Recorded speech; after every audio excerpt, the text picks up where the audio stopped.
मार्च में चुनाव हुए थे उसमें किसी भी पार्टी को या किसी भी गठबंधन को भी बहुमत नहीं मिल पाया था। आप अपने जो चुनाव चिन्ह था वह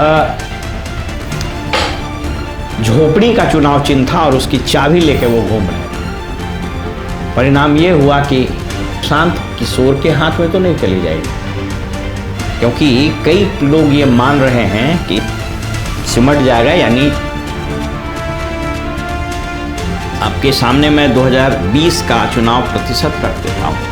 आरजेडी किशोर को 15 से 20% वोट मिल गया और वो 30 से 35 सीट ले आए, तो किसी को कोई आश्चर्य नहीं होना चाहिए। वैसे चुनाव में बड़े बड़े सेफोलॉजिस्ट, बड़े बड़े दिन से जो परिक्रमा करके लोगों से मिलकर और अलग अलग स्टेक होल्डर से बात यह समझ में आ रही है कि भाई इस चुनाव में।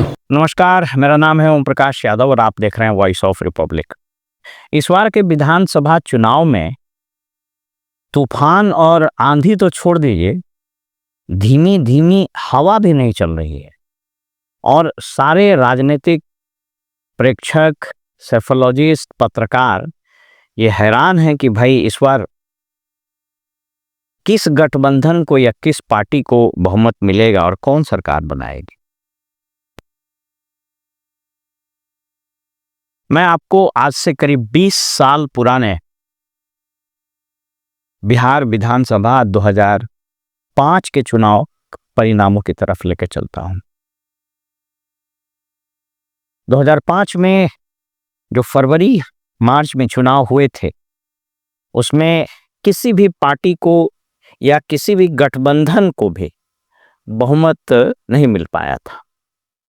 आप अपने स्क्रीन पर देख लीजिए, भाजपा को 37, बीएसपी को 2, सीपीआई को 3, सीपीआईएम को 1, कांग्रेस को 10, जनता दल यूनाइटेड को 55। तो ये दोनों को मिलाने के बाद भी वो मुश्किल से 90 सीट के आसपास ही हो पा रहा था। आरजेडी सबसे बड़ी पार्टी थी 75, लेकिन सबके मिलने के बावजूद किसी भी गठबंधन का सरकार इसलिए नहीं बना क्योंकि रामविलास पासवान जी की पार्टी एलजेपी को 29 सीट मिल गए थे और 29 सीट मिल जाने के कारण वो उनका जो चुनाव चिन्ह था वह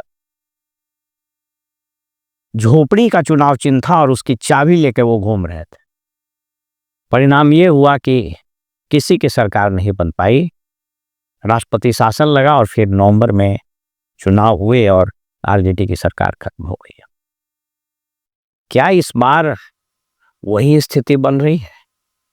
क्या इस बार सरकार बनाने की चाबी प्रशांत किशोर के हाथ में तो नहीं चली जाएगी? क्योंकि कई लोग ये मान रहे हैं कि इस बार स्पष्ट बहुमत न तो महागठबंधन को आ रहा है और न ही एनडीए को आ रहा है। कुछ लोग ये मानते हैं कि करीब करीब 100 से 105, 110 के बीच ये दोनों गठबंधन सिमट जाएगा। यानी किसी को भी 122 का आंकड़ा छूने का मौका नहीं मिलेगा। और ऐसी स्थिति में अगर 25-30 सीट जनसुराज को आ गया तो फिर क्या होगा? यानी इस बार के चुनाव परिणाम में कहीं प्रशांत किशोर जी को चाबी तो नहीं मिल रहा है, ये भी तो चाबी लेकर नहीं घूमेंगे। बहुत सारे लोग इस बात पर चर्चा करते हैं, इस बात पर भी सहमत हैं कि प्रशांत किशोर जी बेसिकली अभी ये सेमीफाइनल लड़ रहे हैं।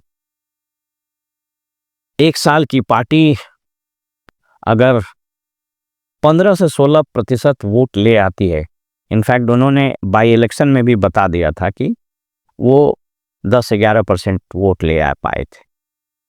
आपके सामने मैं 2020 का चुनाव प्रतिशत रख देता हूँ।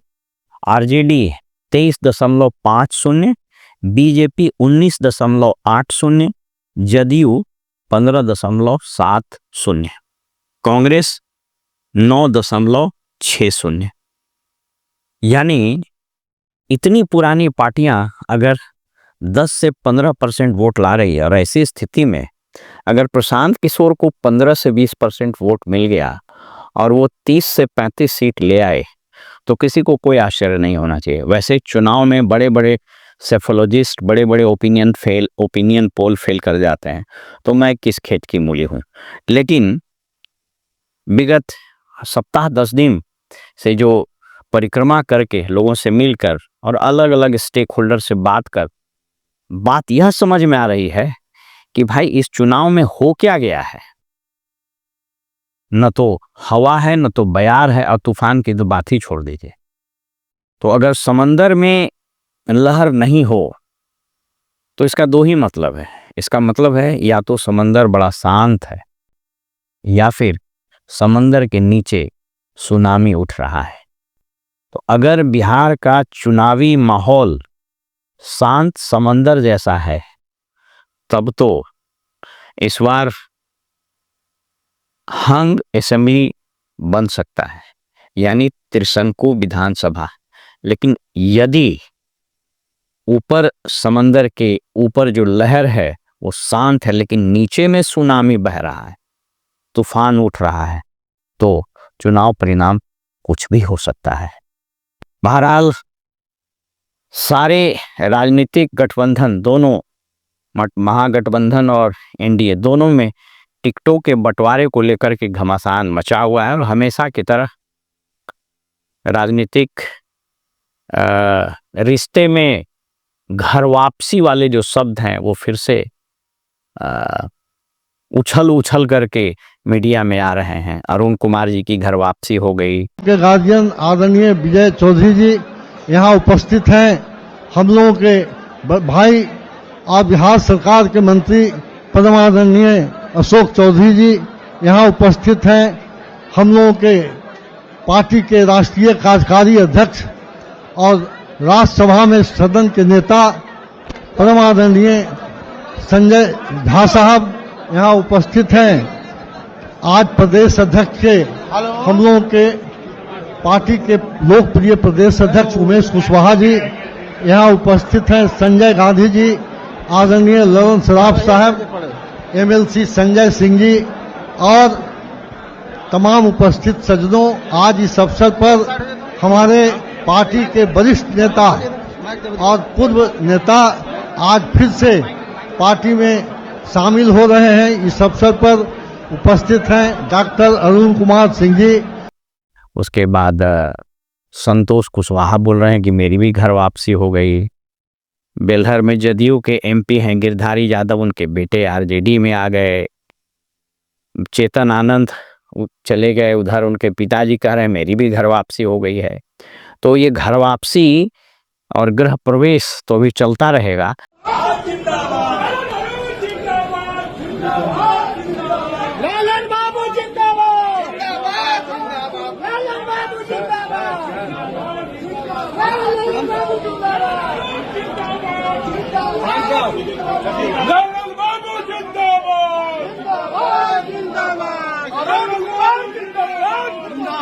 लेकिन जनता के मन में क्या है इस बार यह किसी को समझ में नहीं आ रहा है।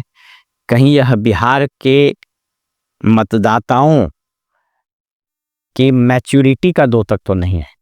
अगर इस बार मतदाता मैच्योर्ड हो गए और परिपक्व होकर अपना वोट दिया, अपना मतदान दिया, तो यकीन मानिए बहुत बड़े बड़े राजनीतिक सुरमा इस बार धूल चाटते नजर आएंगे। फिलहाल हम सबको अभी इंतजार करना होगा पॉलिटिकल पार्टीज के सीटों के बंटवारे और उम्मीदवारों के घोषणा का। फिलहाल में इजाजत दीजिए।